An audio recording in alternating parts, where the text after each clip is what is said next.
جوئیں یا مائٹس، اس کے بالغ اور بچے دونوں پتوں کا رس چوستے ہیں اور حملہ شدہ پتوں پر جالا بن جاتا ہے۔ رس چوسنے کی وجہ سے پتے کمزور ہو کر خشک ہو جاتے ہیں۔ انسداد، اس کے انسداد کے لیے فصل سڑک سے ہٹ کر لگائیں تاکہ گرد و غبار سے بچی رہے۔ اس کے علاوہ مائٹس کا حملہ زیادہ تر گرد و غبار کی وجہ سے ہی ہوتا ہے اور جڑی بوٹیوں کو وقت پر تلف کریں۔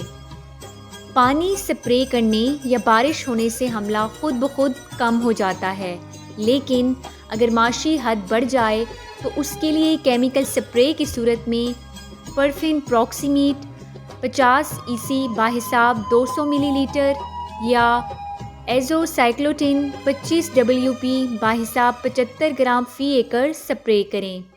مزید معلومات اور بروقت آگاہی حاصل کرنے کے لیے ساوی کے تمام سوشل میڈیا اکاؤنٹس کے ساتھ جڑے رہیں اور ساوی کی ایپ کو پلے اسٹور سے ڈاؤن لوڈ کر کے فائدہ اٹھائیں۔